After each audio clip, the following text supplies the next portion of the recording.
The surgical lights bleached everything bone white. Or 3 at Lakeview University Hospital in Cleveland smelled of iodine and stainless steel. Monitors clicked in calm green numbers. Dr. Avery Knox felt her pulse in her fingertips. A clamp shifted in her glove. Then the scalpel slipped. It tumbled and hit the instrument tray with a sharp clang that cut through the room. At the table, Dr. Silas Wexler did not flinch. Chief of surgery, the man donors loved. He kept his eyes on the open abdomen as if the sound belonged to someone else. "Dr. Knox," he said, voice flat behind his mask. "Explain." Avery swallowed. "The bleed is tracking along the mesentery. If we ligate here, we can control it without opening wider." Wexler's gaze snapped to her. "You read that somewhere. It's a newer approach," Avery said. "Less trauma. You are a second-year resident." His words were measured, almost gentle. "You do not improvise in my room. You do not question my decisions while a patient is open on my table." No one moved. Another resident studied his own gloved hands. A scrub nurse stared at her sponge count. The silence made Avery's skin prickle. Wexler tipped his chin toward the doors. "Leave. Now." Avery's face heated under her mask. She backed away, hands trembling as she stripped off her gloves. The corridor outside was colder, louder, full of distant pages and rolling carts. She could have kept walking. Instead, she stopped at the small observation window. Inside, Wexler's hands moved too fast, sharp, and aggressive. At the head of the bed, the anesthesiologist, Dr. Jonah Kim, leaned into his screens. A warning tone sounded. The blood pressure number dipped, flickered, then turned red. Wexler stepped back. For the first time, his shoulders sagged. He looked at the wall clock and spoke to the room lips, forming words Avery could not hear. Time of death. The team began dismantling the setup with practiced speed, as if this ending were routine. A nurse reached for the drape. Someone unplugged a line.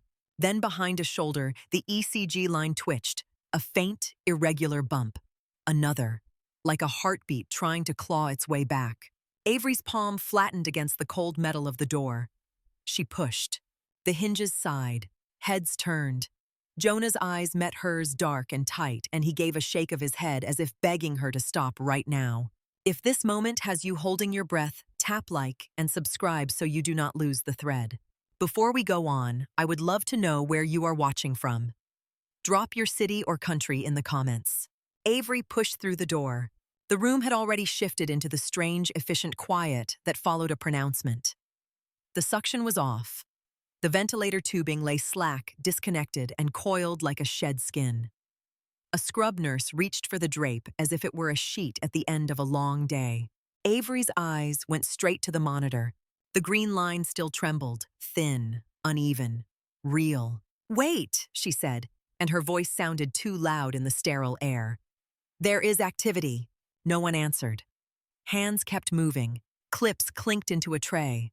Sponges dropped into a bin. The team worked with the kind of practiced calm that did not belong near a body that might still be fighting.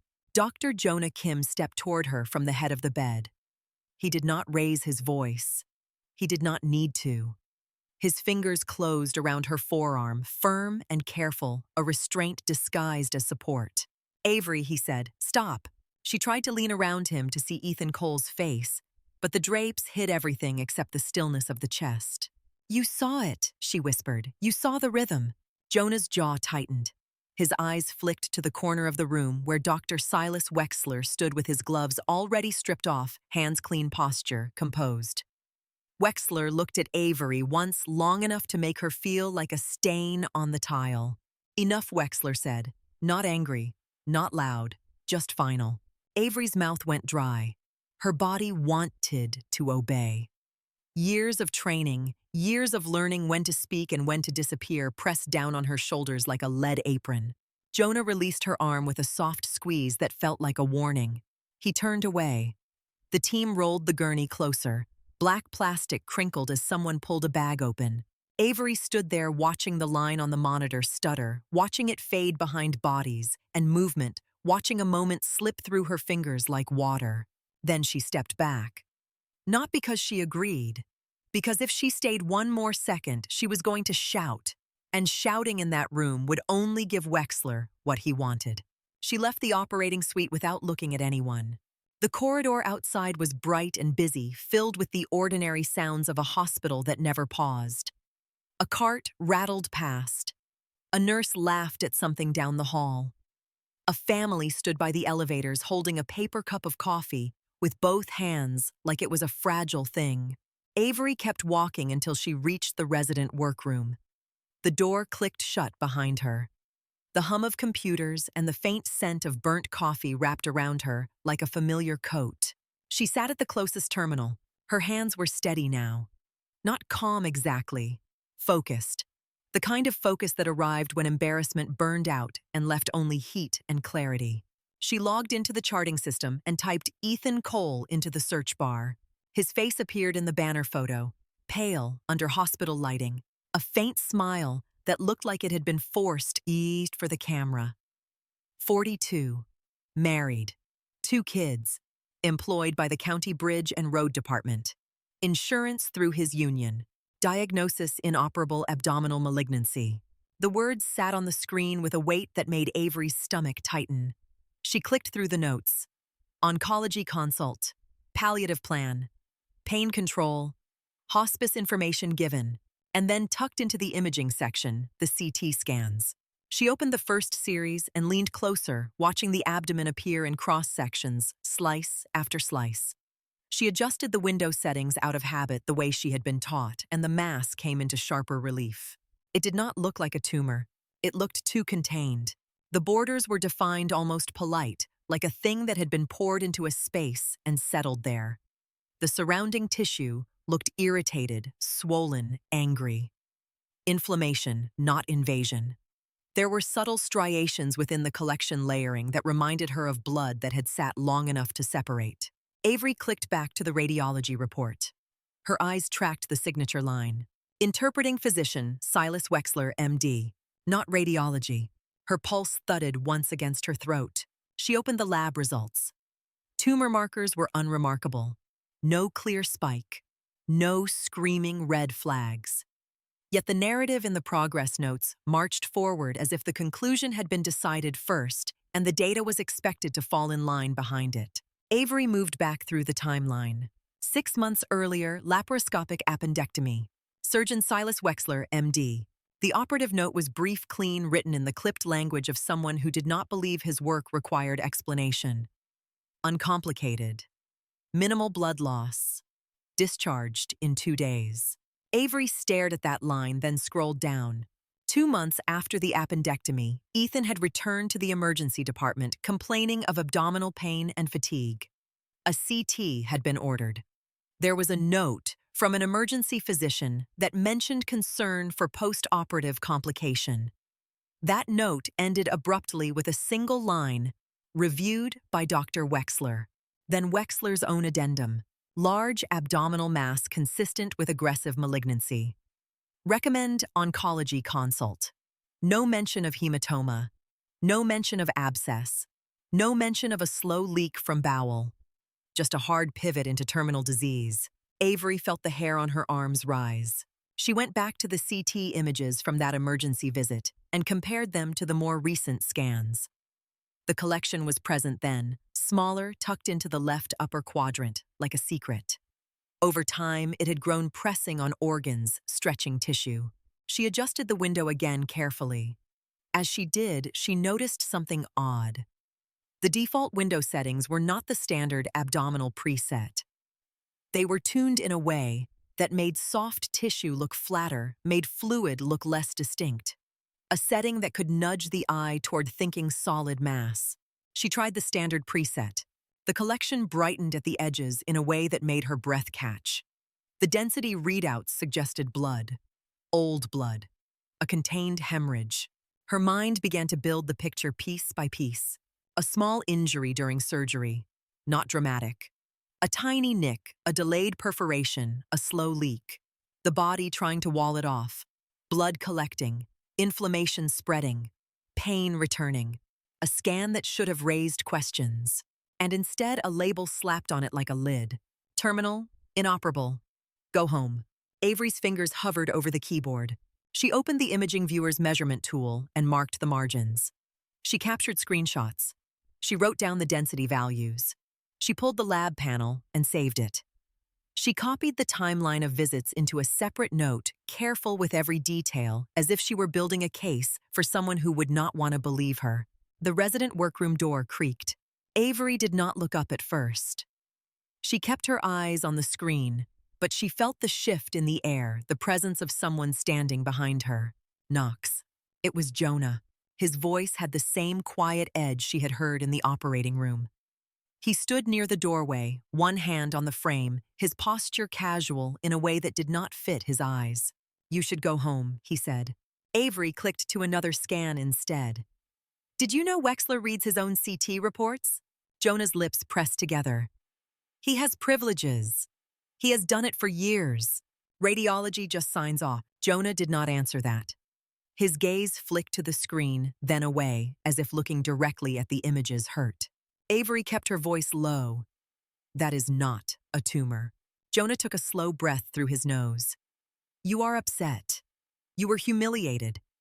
That is understandable. That is convenient," Avery said. Jonah's eyes sharpened, careful. She turned her chair just enough to face him. "You held my arm in there. You told me to stop. You saw the rhythm on the monitor. You saw it." Jonah's face barely moved, but something in him tightened. A muscle at the jaw, a shift in the shoulders. He looked older for a second, like the weight of the last few years had decided to show itself. "Avery," he said softly, "this place has its own gravity. People get pulled under. They do not even realize it is happening until they cannot breathe." She watched him trying to find the line between fear and guilt. He stepped closer and lowered his voice. "If you keep digging, you will make enemies you do not understand." Avery's throat tightened. "Is that a threat?" Jonah's gaze held hers for a moment, then slid away. "It is reality." He walked out without another word. The door clicked shut again, but the room did not feel empty. It felt watched. Avery turned back to the screen and opened the audit tab, the small link most residents never bothered to click. A list appeared time-stamped access logs in neat rows. Her own name was there, repeated every click recorded. Then a new line populated, almost as if the system had waited for her to look. "Administrative audit initiated." Avery's stomach sank. At the bottom of the screen, a small notification blinked once in the corner, the kind that usually meant a routine message or a reminder. This one did not have a sender name. It only said "Session flagged." Session flagged. The words sat in the corner of Avery's screen like a fingertip pressed to her pulse. She clicked the notification. Nothing opened. No explanation. No policy link. Just the same quiet warning, as if the system itself had leaned close enough to whisper. Avery glanced at the door. The resident workroom was still. 2 empty chairs, a half-eaten granola bar on the counter. The coffee pot stained dark, burnt to the glass. The kind of ordinary mess that made what she was doing feel unreal. She pulled up Ethan Cole's labs again, then his first emergency visit CT, then the operative report from the appendectomy. She moved fast, but careful, saving screenshots into a folder she named with a bland title that would not draw attention. She copied density values into a private note. She documented timestamps. She made the work look like routine chart review because routine was the only camouflage she had. Her phone buzzed once on the desk. Avery froze. The hospital-issued phones had a particular vibration pattern for internal messages. This one matched it. She picked it up and saw a notification from the internal messaging app. "Unknown sender. Stop digging. You will not like what happens." Her thumb hovered over the screen. No number, no name, no profile photo. Just the gray silhouette icon and a message that felt like someone had walked into the room and spoken it into her ear. Avery looked around again, then at the ceiling corner, where a small camera sat above the doorway. The lens was pointed toward the hall, but it still made her spine tighten. She typed a reply and erased it, then typed again and erased it again. Anything she wrote would be evidence. Evidence for her or evidence against her, depending on who read it. She locked her phone and slid it into her scrub pocket. Her hands finally shook. She stood and left the workroom, forcing her steps into an even pace. The hallway lights seemed brighter than they should. The sound of her sneakers on the tile sounded louder than it should. She passed a wall of framed photos, donors smiling beside surgeons in suits. In the middle, a large portrait of Silas Wexler beside a plaque naming the surgical wing after him. Avery kept walking. She found a small alcove near the stairwell where the signal was weaker and the foot traffic thinned. She dialed the chief resident, Dr. Mallory Price. Mallory picked up on the third ring, knocks. Avery swallowed. "I need to report something about a patient, Ethan Cole." Or 3. There was a pause. Not long.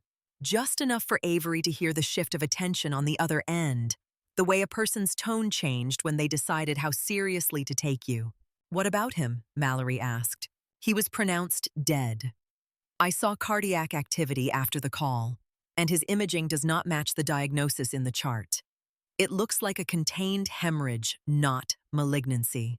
Mallory exhaled like Avery had just said she saw a ghost. "Avery, you had a rough day in there. This is not about today." Avery kept her voice low. "This is about months. The CT settings were abnormal. The tumor markers are not consistent. There is a clear post-operative timeline. I think something was missed." Mallory's voice cooled. "Wexler was on that case." "I know. Then you are not going to win this by talking to me in a stairwell." Mallory's words were quiet, almost kind, and that was what made them sharper. You are an intern-level resident in his eyes. You poke this, you get labeled. And once you are labeled, no one looks at you the same. Avery felt a tight pressure behind her ribs. "If there is a survivable complication, and we call it terminal, what are we doing?" Mallory did not answer the question. "Go home," she said. "Sleep. Come to rounds tomorrow. We can discuss your feelings after you have cooled off." Avery stared at the blank wall. "My feelings." Avery Mallory added a warning tucked into a name. "Stop." The call ended. Avery did not move for a moment. She listened to the building breathe around her. The distant beep of a monitor somewhere, a cartwheel squeaking, the soft thump of a door closing. Her phone buzzed again. Unknown sender. Last time, walk away. Avery's mouth went dry. She felt a cold heaviness settle into her stomach, the kind that came before bad news. She started toward the surgical suite, thinking of the monitor line, the faint bumps that had refused to stop. Thinking of Jonah's hand on her arm. Thinking of the way Wexler had looked at her, not angry, not surprised, just certain. At the double doors to the operating corridor, she swiped her badge. The reader flashed red. Access denied. Avery tried again. Red. Again. Red. A security officer in a Navy uniform leaned away from his desk, watching her with the bored expression of someone who had seen every kind of argument. "Problem?" he asked. "My badge is not working." Avery held it up. "I need to get back into the surgical corridor." The officer glanced at her ID, then at his monitor. "You are restricted." Restricted. Avery felt the word hit like a slap. "By who?" He shrugged. "System says no." "Call admin." Avery's throat tightened. "I'm on duty."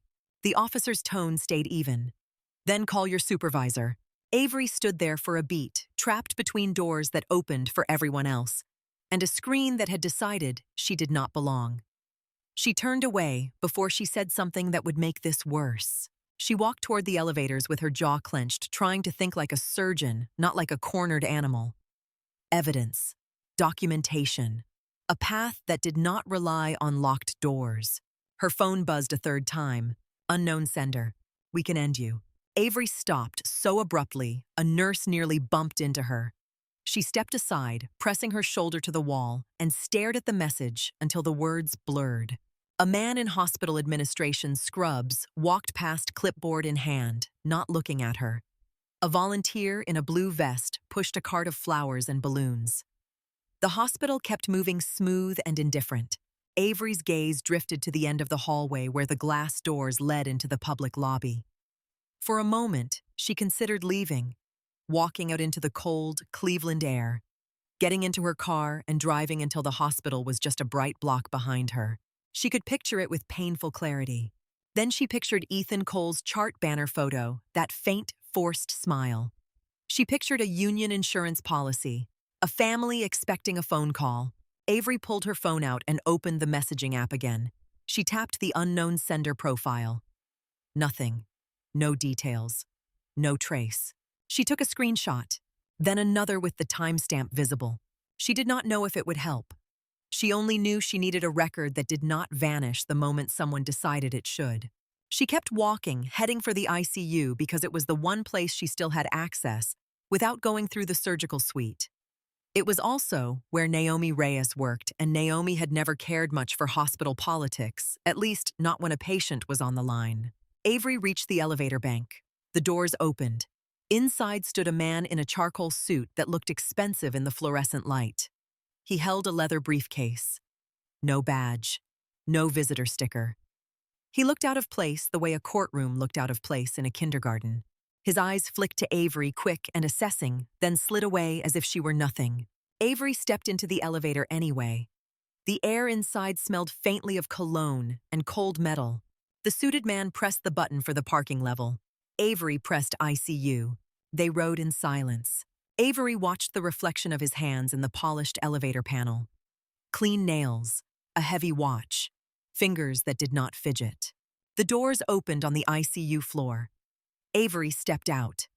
The suited man stayed inside and the doors closed on him without a sound. Avery walked toward the nurse station. The ICU was brighter, louder, more urgent. Alarms chirped softly in the distance.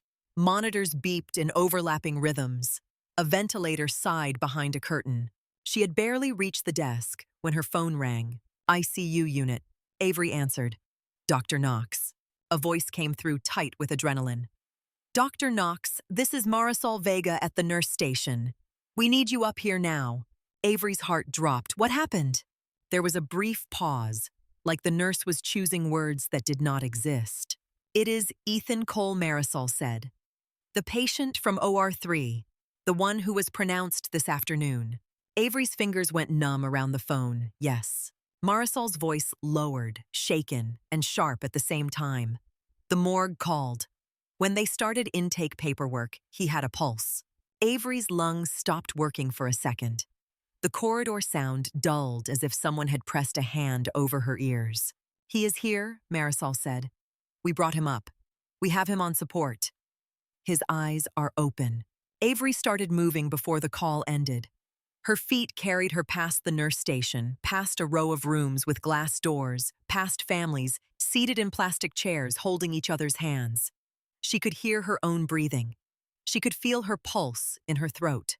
At the end of the hall, a nurse in blue scrubs waved her down, eyes wide, and pointed toward a room where the monitors were louder than the rest. Avery reached for the door handle and pushed. Avery pushed the door open and stepped into a room that felt too bright for the news it carried. The first thing she heard was the ventilator, a steady mechanical sigh. The second was the monitor, a sharp insistence in clean digital tones. The third was her own heartbeat, loud enough to drown out both for a moment. Ethan Cole lay in the bed like a man pulled back from deep water, pale, lips dry. A tube at his mouth tape stretched tight across his cheeks. His chest rose and fell with the machine's rhythm, not his. But his eyes were open. They were not calm eyes. They tracked the motion of the nurses with frightened awareness, flicking from one face to another, as if he expected someone to explain why he was still here. Avery moved closer without realizing she had started walking. Her hands hovered at her sides, unsure what to do with themselves. A nurse in blue scrubs glanced up and motioned her to the foot of the bed. Dr. Knox. Yes, Avery's voice came out thin. I'm Marisol Vega. ICU charge tonight. The nurse's expression was tight with the kind of disbelief that clung to the skin. He came up from the morgue intake. We got him back on support as soon as they called. He's unstable, but he's holding for now. Avery stared at Ethan's abdomen. A bulky dressing sat where the drapes had been already spotted with a faint bloom of reddish-brown. How long was he down? Avery asked. Marisol's eyes shifted toward the chart. We do not know. The morgue attendant said he felt a pulse when he started the paperwork. Weak, irregular. He called us immediately. Avery tasted metal in her mouth. Ethan's eyes moved to her face and locked there. He tried to speak around the tube, a desperate motion that made the ventilator alarm chirp. Marisol leaned in, pressed a hand gently to his shoulder. "Easy, Mr. Cole," she said. "You're in the ICU. You're safe." Safe. Avery flinched at the word because it sounded like something you said when you were trying to believe it yourself. The curtain at the doorway rustled, and a woman stepped in, moving with the steady confidence of someone who did not need to announce her rank. Dark hair pulled back. White coat open. Stethoscope looped in one hand like an afterthought. Dr. Naomi Reyes. Avery had seen her once in the cafeteria, sitting alone with a legal pad and a cup of coffee, reading in a way that suggested the world could fall apart around her, and she would still finish the paragraph. Reyes looked at Ethan, then at the monitors, then at Avery. "What happened in OR3?" Reyes asked. The question landed like a weight on Avery's chest. She opened her mouth, but her thoughts scattered. There were too many images. The scalpel clanging, Wexler's voice, the ECG twitch, the black bag. Reyes waited, not impatient, just still. She held Avery's gaze like a handrail. Avery forced air into her lungs. He was in surgery with Dr. Wexler. Palliative. They said he had an inoperable abdominal malignancy. There was bleeding, the vitals dropped. Dr. Wexler called time of death. And you were in the room. I was removed. The words tasted bitter. He ordered me out. Reyes's eyes narrowed slightly. Why? Avery hesitated, then decided she was past the point of protecting her pride. I suggested an alternative way to control the bleed. He did not want suggestions. Reyes looked at the chart on the computer terminal by the bed. Her fingers moved fast, clicking through tabs. Imaging, notes, labs. She stopped on the diagnosis line. Inoperable abdominal malignancy. She stared at it as if it were written in a foreign language. Then she clicked into the imaging report and saw the signature. Her mouth tightened. Wexler read this himself, Reyes said. Avery nodded, yes. Reyes scrolled through the lab panel. These markers are not convincing. Avery felt her throat tighten. That's what I thought. Reyes looked at her sharply. You reviewed the scans. Avery did not lie. Yes. It does not look like a tumor. It looks like a contained hemorrhage, a hematoma. Reyes's gaze snapped back to the screen. She clicked through the older images, then the more recent set. Her posture changed, a subtle stiffening that Avery recognized as anger being held in a careful grip. Reyes turned to Marisol. When was the last CT? Marisol answered quickly. 3 weeks ago, outpatient. Reyes nodded once. Get him to CT now, full abdomen. Contrast if we can. I want to see what we are actually dealing with. Marisol did not question it. She was already moving, calling for transport tapping orders into the system. Avery watched Ethan's eyes widen as the bed began to shift. He tried to lift a hand, but it only twitched against the sheet. Avery leaned close enough for him to hear her voice over the ventilator. Mr. Cole, my name is Dr. Knox. We're going to get pictures and figure out what's going on. You're doing great. Just keep looking at me. Ethan stared at her like she was the only solid thing in the room. His brow pinched. A tear gathered at the corner of one eye and slid back toward his hairline when the bed rolled. Avery walked alongside the gurney as they moved through the ICU corridor. The hospital at night was a different animal. Lights dimmed in places, bright in others. Fewer voices, but every sound sharper. Wheels, beeps, the occasional laugh that seemed too loud, too wrong. Reyes walked on the other side of the bed, one hand resting on the rail, eyes on the monitors, like she could will the numbers into obedience. At the CT suite, Avery stood behind the glass while the tech positioned Ethan. She watched his chest rise and fall, watched the contrast line flushed, watched the scanner swallow him with quiet, mechanical certainty. Reyes stood beside Avery, arms folded, face unreadable. When the first images loaded, Reyes leaned in, eyes scanning the screen with a speed that made Avery's pulse jump. Slice after slice. Tissue, fluid, shadows. Reyes pointed with a capped pen. There, Avery leaned closer. A dark collection sat where the report had called a mass. It was not invasive. It was not spreading fingers into surrounding structures. It was pooled, layered, pressed up against tissue like a bruise trapped inside the body. Blood. Reyes clicked to a different view. The borders sharpened. The density values appeared. Avery's stomach twisted with vindication and dread at the same time. Reyes spoke in a low voice, controlled. "This is not cancer." Avery's mouth went dry. "It's a hematoma." Reyes nodded once. "Contained hemorrhage. Possibly chronic. Possibly from a surgical complication." Avery felt a cold wave move through her. The timeline snapped into focus again, sharp as glass. The appendectomy months ago, the pain that returned, the scan that should have raised questions. Reyes pulled up Ethan's surgical history. Silas Wexler. Reyes stared at the name for a long moment. Then she exhaled slowly, as if she had to force her body not to do something reckless. "Where is Wexler?" Reyes asked. Avery shook her head. "They said he left for a conference." "Nashville." Reyes' eyes stayed on the screen. "When?" "Earlier tonight." Reyes turned her head slightly. "Who told you that?" "The OR staff." "And Dr. Kim implied it." Reyes' gaze sharpened at the name. "Jonah Kim." Avery nodded. Reyes tapped a few keys and opened the operative note from today's case. The documentation was already in the system. Brief, clean, declared terminal, palliative intent, complications, death. Reyes read it once, then again slower. Her voice dropped. This note was written like the outcome was expected. Avery swallowed. He called time of death, but the monitor still had activity. Reyes did not look surprised. She looked furious. They returned to the ICU with Ethan on support, the bed rolling through the doors like a confession nobody wanted to read. Nurses settled him back into the room. Marisol hung fluids. A respiratory therapist adjusted settings. The alarms softened but did not stop. Reyes pulled Avery aside into the hallway out of Ethan's view. "Listen to me," Reyes said. "You do not discuss this on an open unit. You do not email anyone from your work account. You do not leave your notes sitting on a terminal." Avery's voice caught. "Do you believe me?" Reyes held her gaze.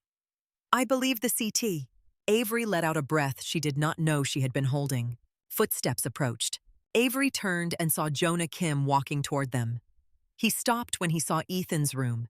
His face drained of color so quickly it looked like the light had changed. He stared through the glass at Ethan's open eyes, at the ventilator, at the monitor line that refused to go flat. For a second, he looked like a man standing at the edge of something he had been trying not to name. Then his expression locked down. Professional, controlled. He stepped closer to Reyes and Avery. "You brought him here," Jonah said, voice low. "He was alive," Marisol called from inside the room, not looking up from her work. "He still is." Jonah's throat moved as he swallowed. Reyes's tone was sharp. "Did you know?" Jonah did not answer immediately. His gaze flicked down the hallway and back as if he was checking who might be listening. The ICU at night had ears in places you did not expect. "Avery," Jonah said quietly, "we need to talk somewhere private." Reyes did not hesitate. She opened a nearby consultation room and ushered them in. The door closed with a firm click. The room was small, a table, 3 chairs, a box of tissues that looked untouched. The kind of place where families were told bad news or where staff tried to contain it. Jonah stood for a moment with his hands on the back of a chair as if he needed something solid under his palms. Reyes crossed her arms. Avery sat because her legs suddenly felt unreliable. Jonah's eyes moved between them. "Ethan Cole is not the first patient Wexler has called terminal." Avery felt the words hit her like a shove.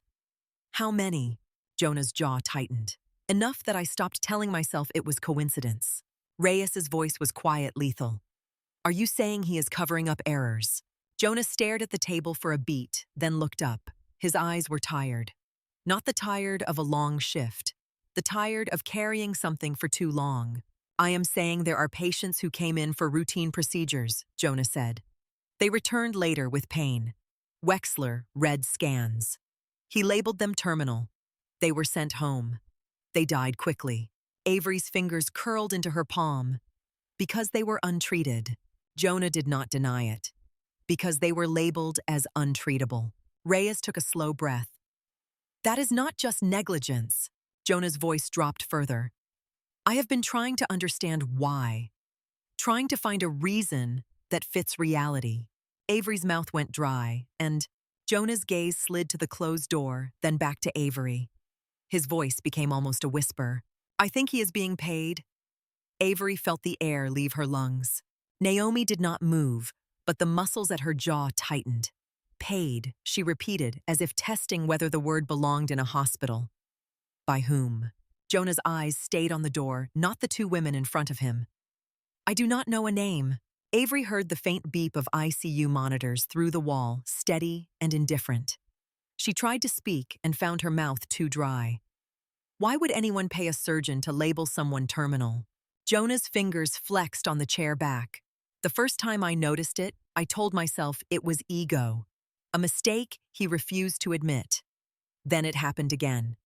Different patient, same story. Same clean note. Same fast decline at home. Naomi's voice stayed even. You said paid. That is not a feeling. That is a claim. Jonah swallowed. 2 months ago, I was charting late. Near midnight. I heard voices near the stairwell by the anesthesia office. Wexler was there with a man in a suit. Briefcase. No badge. They were arguing. Avery's skin prickled. She remembered the man in the elevator, charcoal suit leather case, eyes like a measuring tape. She did not say it. Not yet. I could not hear much, Jonah continued, but I heard the man say something about an arrangement, about keeping his end. Then he handed Wexler an envelope. Thick. Wexler looked angry, not surprised. Angry the way someone looks when they do not like the price of doing business. Naomi stared at him. Did you report it? Jonah's face tightened. To who? The compliance hotline that routes back to hospital counsel. The chief of staff who trained under him. The board that put his name on half the building. Avery felt her pulse climb. The room seemed smaller. The consultation room smelled faintly of cheap tissues and disinfectant. Naomi leaned forward. If you are going to put this in the air, you give us something we can hold. Names, dates, charts. Jonah's gaze shifted to Avery. That is why I stopped you in the OR. Not because you were wrong, because once you see the outline, you cannot unsee it. Avery's hands curled into fists in her lap. Then help us see it. Jonah looked tired, like his body had been bracing for this moment, and finally ran out of strength. There is a pattern. I started noticing it after a patient named Daniel Price. 47, came in for routine gallbladder surgery. Wexler did it. Later, he came back with pain. Wexler read a scan and said pancreatic cancer. Hospice paperwork was done within a day. He was dead in 3 weeks. Naomi's eyes narrowed. Do you have the chart? Jonah hesitated. I have memories. I have names in my head. I did not save anything. I was afraid of being wrong. Avery felt anger rise, then crash into something softer. Fear did that to people. It made them fold into themselves and pretend folding was the same as survival. Naomi stood. We can pull the charts. I have attending access. ICU can request records for clinical review. Jonah's shoulders dropped a fraction. If you do it carefully. Avery heard her own voice, low and rough. Carefully how? Jonah looked at her phone in her pocket as if he could see the messages through fabric. Quietly, Naomi opened the door and stepped into the hallway. Avery followed. Jonah trailed behind, then stopped at the threshold and stayed back as if crossing out of that room would make it real in a way he could not control. The ICU corridor was busy. Marisol was at the nurse station, speaking into a phone with clipped precision. A respiratory therapist pushed a cart past them. Somewhere down the hall, a family member sobbed behind a curtain. Naomi led Avery into a small staff office with a glass window facing the unit. The blinds were half closed. A desk lamp cast a warm pool of light over a keyboard and a stack of paper charts that looked untouched. Naomi logged in with the efficiency of someone who did not waste motion. Her fingers moved fast. She pulled up Ethan Cole's chart, then opened a new tab and typed Silas Wexler into the attending physician search. A list populated. Cases, consults, operative notes, isachase, isantacho. Naomi clicked a filter and narrowed it to palliative and hospice-related documentation. The list shortened, then shortened again, leaving a cluster that made Avery's stomach tighten. Naomi scrolled without speaking. Avery watched names slide by each one, a life reduced to a line of text. 52 male married, 45 female, 2 children, 51 male employed insured. Each had a similar thread in the notes. Referred to palliative. Terminal diagnosis documented by Wexler. Hospice arranged. Death reported by hospice agency. Condolence call. Avery leaned closer, eyes scanning. The language was almost identical across charts, as if copied from the same template. Direct. Confident. No doubt. No alternate diagnosis considered. No second opinions recorded. Naomi clicked into one file and opened imaging. Avery held her breath as the scan appeared. A shadow in the abdomen. A label in the report that read malignant mass. Wexler's signature. The density values did not match, not cleanly. The borders looked too neat. Naomi's voice was controlled. This reads like a conclusion looking for a picture. Avery's phone buzzed in her pocket. She froze. Naomi glanced at her. Do not answer it. Avery pulled the phone out anyway and looked at the screen. Unknown sender. I can see what you are doing. Her throat tightened. She turned the phone so Naomi could read it. Naomi's eyes hardened. She did not react with surprise. She reacted like a person watching someone cross a line with a weapon in hand. Naomi reached over and closed the blinds fully. The slats snapped shut with a soft finality. Put the phone on airplane mode, Naomi said. Avery did it, fingers clumsy. The silence that followed felt louder than the buzzing. Naomi returned to the charts. How many? Avery swallowed. Jonah said at least 4, but he sounded like he meant more. Naomi clicked again, pulling another chart. This one had a discharge planning note from a social worker. Avery read it twice, then a third time. Patient is primary income. Spouse concerned about mortgage. Life insurance policy through union benefits confirmed. Avery's skin went cold. It was not the policy itself, just a line in a note. But it was enough to make the idea feel less like paranoia and more like math. Naomi opened a third chart. Another discharge planning note. Different spouse. Same phrase. Life insurance policy. Avery whispered, "This cannot be coincidence." Naomi did not answer. She opened a fourth. A palliative care consult note sat near the bottom of the record. The palliative physician had documented the patient's confusion about the diagnosis, asking whether there were other options. Under assessment, the line read, "Attending surgeon confirms terminal malignancy, no further intervention." Avery's eyes stung. She pictured those conversations happening in rooms like Ethan's, the family clinging to a doctor's certainty because certainty was easier than fear. Naomi turned her chair slightly facing Avery. "We do not speak about this with anyone who does not need to know." "Not yet."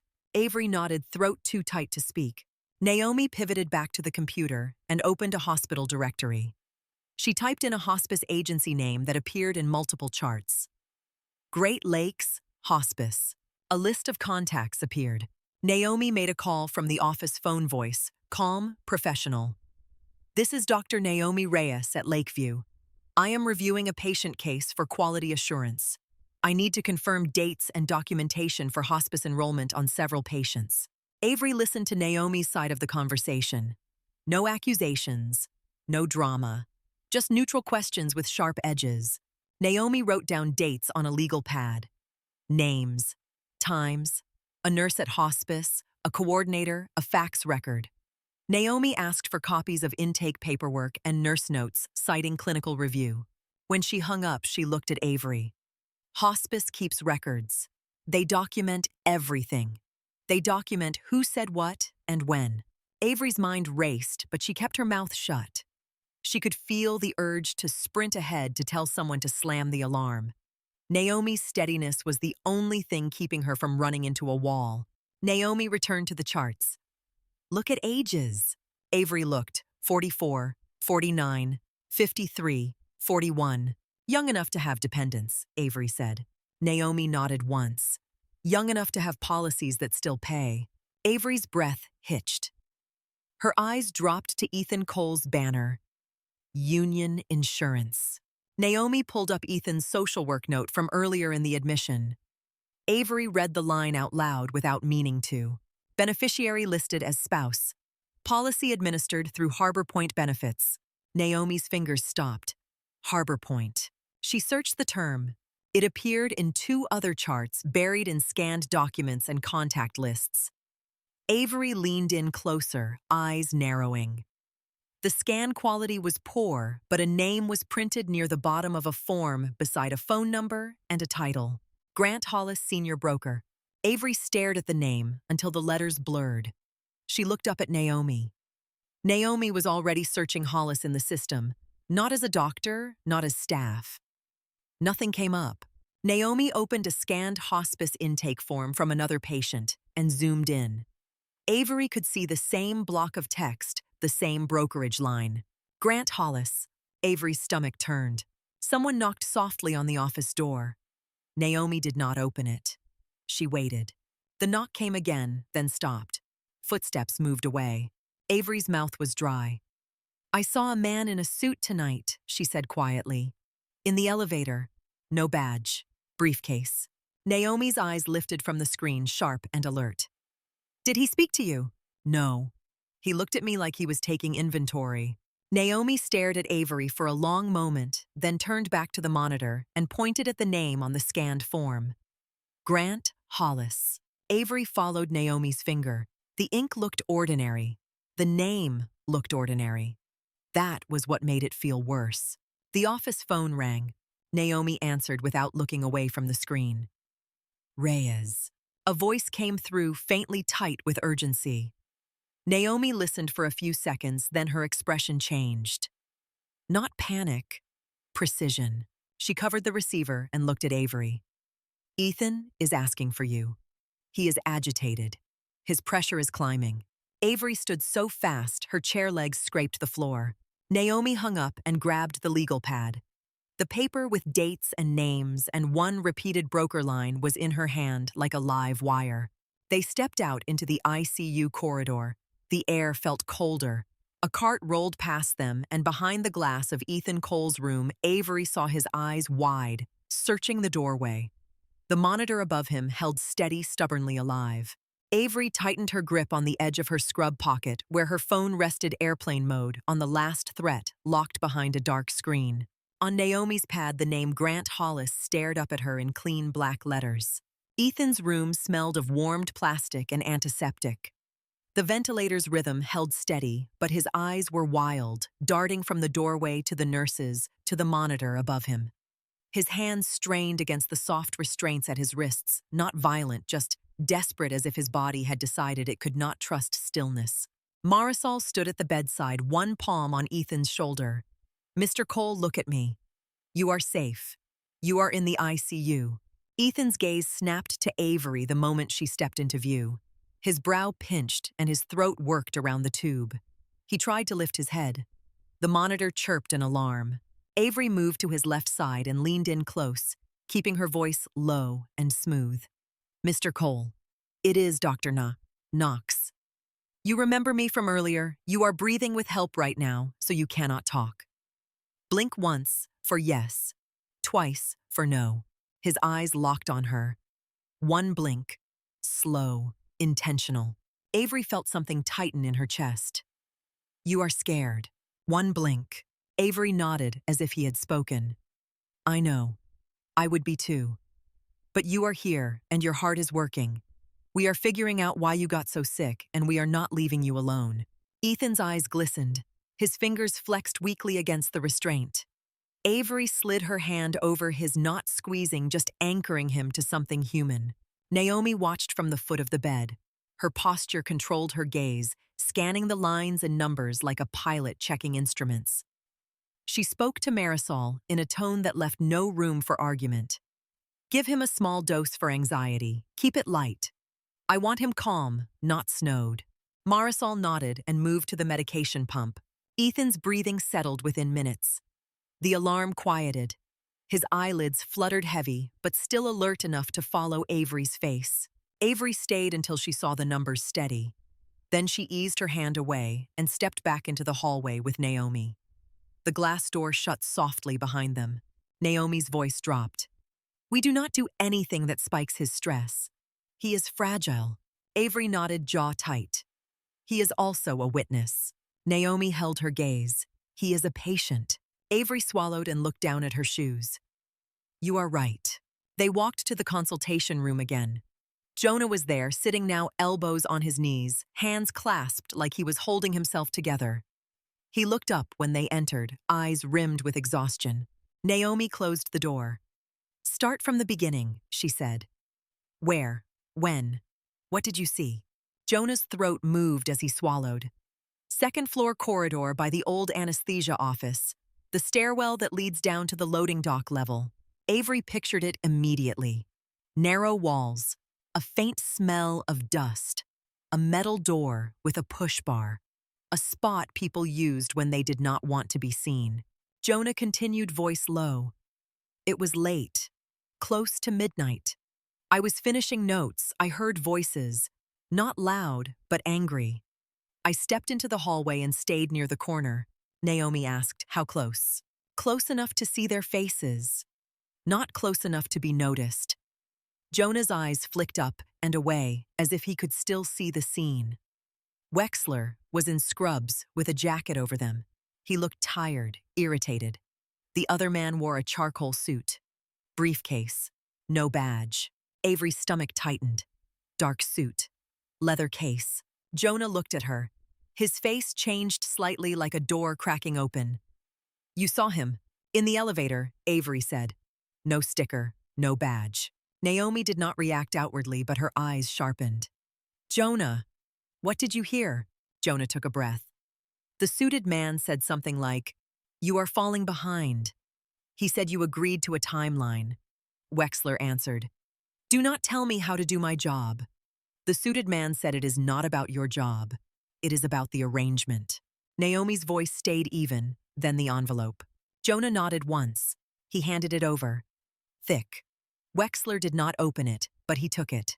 He looked around, then said something like, "If this blows back on me, I will bury you." Avery felt a cold wave slide up her spine. She could hear Wexler's voice in her head, calm and lethal. Naomi asked, "Did you see a name? Hear a name?" Jonah shook his head. "No. But I remember his face." Naomi stared at him for a moment, then nodded once. "We need that face." Avery's mind raced. Security cameras. Naomi turned toward her. "Yes." They left the consultation room and walked toward the security office near the main lobby. The hospital at night had a different rhythm. Fewer visitors. More shadows. The hum of fluorescent lights. The low murmur of staff voices behind closed doors. As they passed the elevator bank, Avery felt her phone in her pocket like a stone. She kept it on airplane mode, but she could not shake the feeling that someone was still watching her, not through signal, but through doors and badges and systems. The security office sat behind a glass window. A uniformed guard looked up from a bank of screens showing empty hallways and quiet waiting areas. Naomi spoke first. "Dr. Naomi Reyes, ICU attending. I need footage from the second-floor corridor near anesthesia by the stairwell to the loading dock. Date 2 months ago. Near midnight." The guard blinked, already defensive. "That is a long time ago." Naomi kept her tone polite. "Then it is archived." "Archived footage is restricted," he said. "Needs admin approval." Naomi leaned in slightly. "This is patient safety and quality review. I am requesting it for clinical investigation." The guard glanced at the screens, then at a second guard in the back. The second guard did not move, but his eyes shifted toward Naomi's badge like he was reading the name twice. Even so, the first guard said, "We cannot just pull archived video." Naomi held her ground. "Call your supervisor." The guard picked up a phone and spoke quietly. Avery watched his face as he listened. His expression changed, tightening around the mouth. He hung up and looked at Naomi again. "Supervisor says archived video retrieval goes through hospital counsel." Naomi's voice stayed calm, but her eyes turned cold. Give me the number for hospital counsel on call. The guard hesitated, then slid a laminated card across the counter. Naomi took it. Thank you. They walked away. Naomi did not dial immediately. She waited until they were out of earshot, then stopped near a quiet alcove and looked at Avery. They are already protecting something, Naomi said. Avery's hands curled, or protecting him. Naomi made the call. Her voice was smooth and professional. This is Dr. Naomi Reyes. I am requesting archived security footage as part of a clinical review. Second floor anesthesia corridor. 2 months ago, near midnight. A pause. Naomi listened, eyes steady. Then her mouth tightened. I understand. Then I will document that counsel declined to release footage requested for patient safety review. She ended the call and stood still for a moment, staring at the blank phone screen like it had insulted her. Avery spoke softly. They shut you down. Naomi nodded once. Not directly. They made it slow. Avery's pulse hammered. Then we go around them.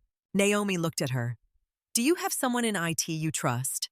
Avery thought of a systems analyst she had met during orientation, a woman who fixed resident badge issues and never smiled at the surgeons who barked at her. Maybe.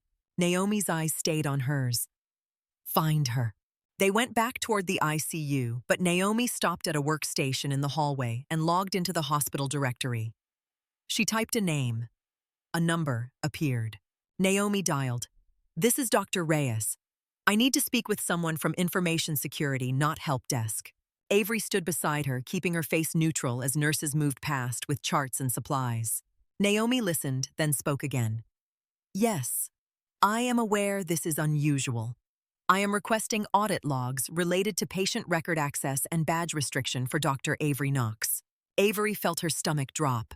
Naomi was pulling her directly into the light. It was terrifying and relieving at the same time. Naomi's voice stayed level. A resident's access to surgical corridors was restricted without a documented HR action. That is a safety issue. She listened again, then wrote something on her legal pad. Thank you. I will wait. She hung up and turned to Avery. We will not get the cameras easily, but systems leave fingerprints. Avery swallowed. My badge was blocked. My chart access was flagged. Someone messaged me from an unknown profile. Naomi nodded. That is why we document everything. They moved into a small break room near the ICU where the door could close. Naomi pulled out her legal pad and wrote down the exact wording of the threats Avery had received. Avery recited them from memory, then opened her phone long enough to confirm the phrasing from the screenshots. Her hands shook, but her voice stayed steady. Jonah sat across from them, elbows on the table, staring at the pad as if each line was a weight added to his chest. Naomi looked at him. Names of patients. Give me everyone you remember. Jonah inhaled. Daniel Price, Marin Wallace, Kevin Dobbins. There was another, a man from Akron, early 50s, I cannot recall his last name. Naomi wrote them down. Avery asked, did they have the same broker? Jonah's eyes lifted. I did not know to look. Naomi did. She opened Ethan's chart again and searched the document list for anything related to benefits insurance employer. Harbor Point appeared in multiple places. She wrote it down and circled it. Avery watched Naomi's pen move. Naomi's focus was surgical in its own way. The phone on the wall rang. Naomi answered. Reyes. Avery watched Naomi's expression shift to attention. She listened, then said, send it to my secure inbox, and logged the request. She ended the call and looked at Avery. Info Security is sending a preliminary badge access report. Avery's throat tightened. They are actually helping.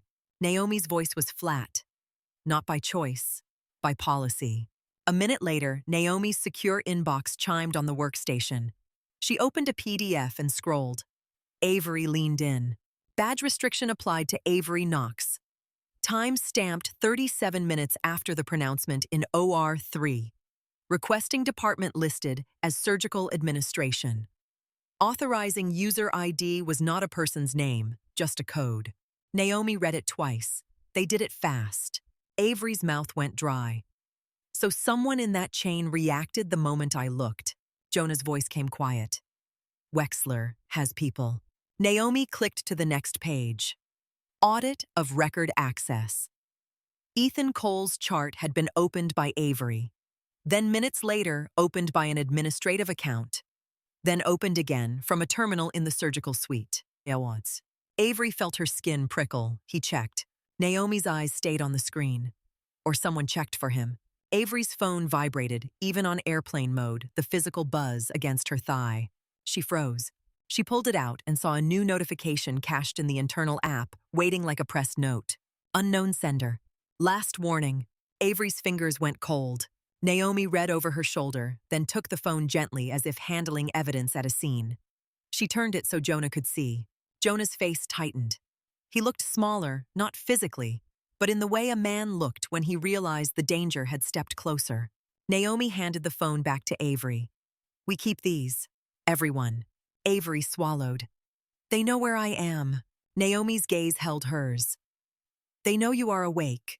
Avery looked down at the badge report again, at the timestamp, at the anonymous authorization, at the clean bureaucratic language used to shut a door. She could hear Ethan's ventilator through the wall, a steady mechanical breath that reminded her why she had walked into this in the first place. Naomi closed the PDF and saved it to a secure folder under clinical review. Then she tore the page from her legal pad with the names and dates and folded it into her pocket. Jonah rose slowly from his chair. "If that man in the suit is connected," he said, voice low, "he will not come alone." Naomi opened the break room door and looked out at the ICU corridor, scanning faces, movements, patterns. Avery stepped beside her and watched the unit continue its restless work. Nurses charting, a respiratory therapist adjusting a setting, a family member rubbing sleep from their eyes in a chair. In the glass of Ethan's door, Avery caught her own reflection. Pale, focused, no longer shaking. Her phone sat heavy in her palm, dark screen, hiding the last threat. She slid it back into her pocket and walked toward Ethan's room, keeping her expression calm, keeping her steps even as if the walls did not have ears. Avery slipped back into Ethan Cole's room with Naomi at her shoulder. The anxiety medication had softened the sharpest edge of his panic, but it had not erased it. His eyes still searched the doorway between breaths. His fingers flexed against the restraints, weak and pleading. When he saw Avery, he fixed on her face like it was a rope he could hold. Avery leaned close, letting her voice do the work her hands could not. "You are doing okay. Keep looking at me." Ethan blinked once, slow. His brow tightened and a faint tremor ran through his abdomen under the thin hospital sheet, a muscle tightening around pain. Marisol's gaze flicked from Ethan to the monitor. "Pressure is drifting," she said quietly. Avery followed her eyes. The numbers were still acceptable, but they were sliding in a direction Avery did not like. Heart rate had climbed. The waveform looked thinner, less confident. Naomi stepped to the bedside and pressed 2 fingers gently into Ethan's abdomen, just below the dressing. Her expression did not change, but her hand paused there longer than it should have. "It is firmer," Naomi said. Ethan's eyes widened. He tried to pull against the restraints, and the ventilator alarm chirped again. "Easy," Marisol said, adjusting the sedation just a fraction. "Easy." Avery watched Naomi's face for clues. Naomi did not give them. She moved to the foot of the bed and looked at the urine bag hanging from the rail. The output was scant. The color was darker than before. Naomi reached for Ethan's chart on the workstation and scanned the last labs. Hemoglobin had been low, then corrected with transfusion. Now it was time-stamped an hour ago, and the next draw had not resulted yet. She looked at Marisol. "Send a stat hemoglobin. Type in cross. And call blood bank to prepare." Marisol nodded and moved fast. Avery stayed by Ethan's head, speaking softly, watching his eyes, watching the way his body tensed at each ventilator push. A thin sheen of sweat glistened at his temples. His gaze shifted to the ceiling as if he was trying to escape into blankness. Then the monitor alarm changed tone. The blood pressure number dropped in a clean, sudden step. Not a drift. A fall. Marisol was already reaching for the cuff.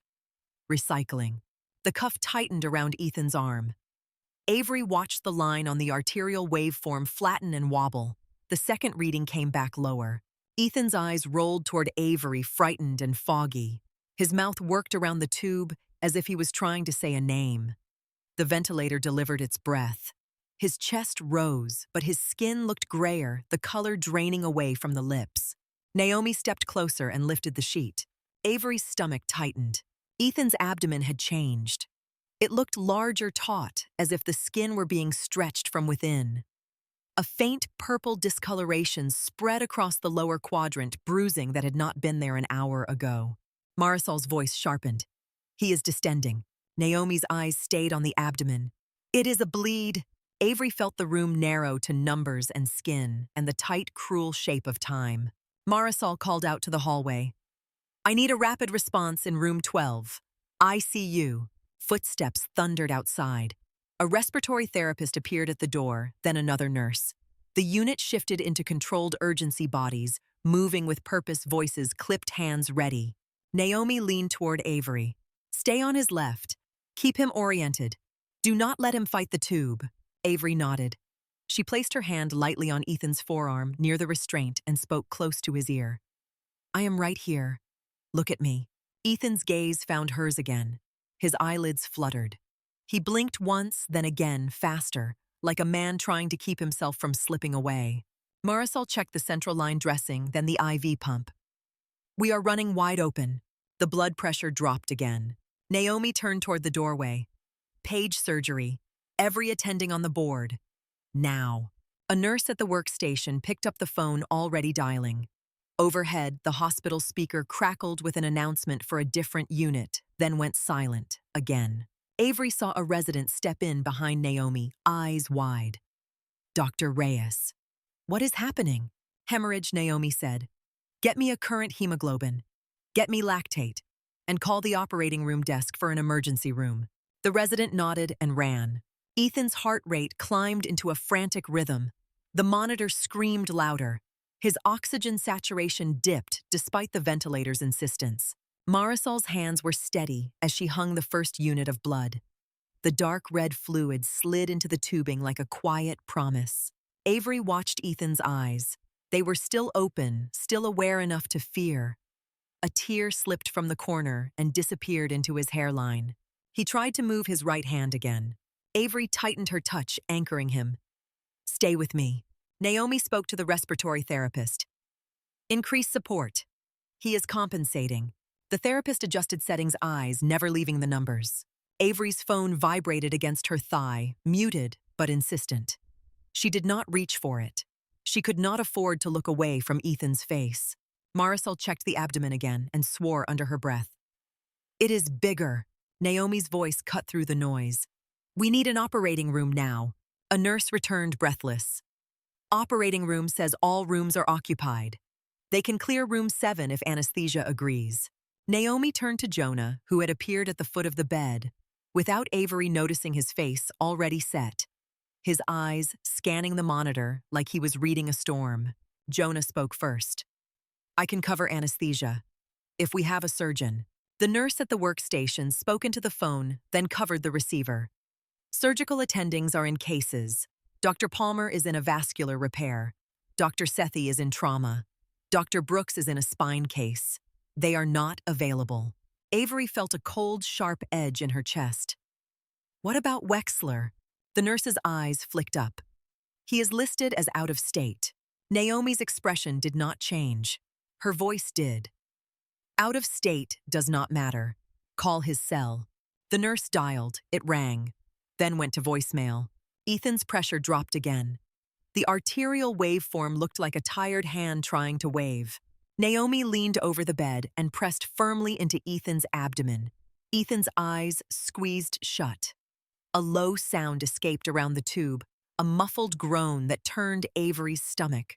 Naomi straightened. The collection has ruptured. He is bleeding into his abdomen. Avery's mind raced through anatomy, through the images from CT, through density values and borders. The contained hemorrhage that had sat there for months was no longer contained. Blood was pouring into space that could not stop it. Marisol spoke fast. Blood bank says massive transfusion protocol is available. Naomi nodded. Activate it. Avery watched nurses move in a choreography that had been practiced for disasters. Coolers arrived. Tubes were flushed. Labels were checked. Orders were shouted and repeated. And still, Ethan's numbers kept falling. A nurse stepped closer to Naomi. Operating room 7 is being turned over, but they want the surgeon name. Naomi looked at the nurse for a long second as if the question were an insult to physics. Then she turned to the unit board where names were listed, each with assignments and locations. Her finger moved down the surgery column, stopping at blank spaces. She turned back to the group. No one is coming. The room went quiet in the way a room went quiet when everyone heard the same truth at once. Avery felt her mouth go dry. Her palms were damp inside her gloves. She was a second-year resident. She had assisted in abdominal cases. She had closed. She had suctioned. She had retracted. She had watched attendings make impossible decisions and make them look ordinary. She had never been the one holding the field together.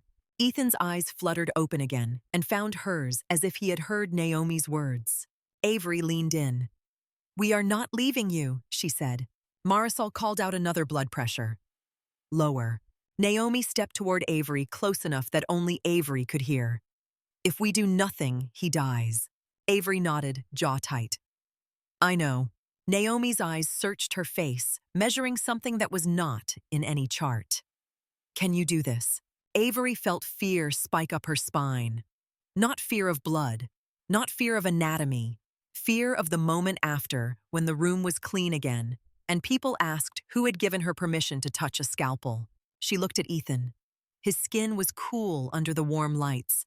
His eyes were still there, still asking. Avery heard her own voice steady because there was no other choice. "Prep operating room 7. Jonah's head snapped toward her. "Avery." Marisol froze for half a beat, then moved again. She did not argue. She had seen too many patients run out of time. Jonah stepped closer, voice low, urgent. "You are not authorized to operate without an attending surgeon." Naomi answered before Avery could. "I am an attending." Jonah's eyes narrowed. "I see you attending, not surgery." Naomi met his gaze without blinking.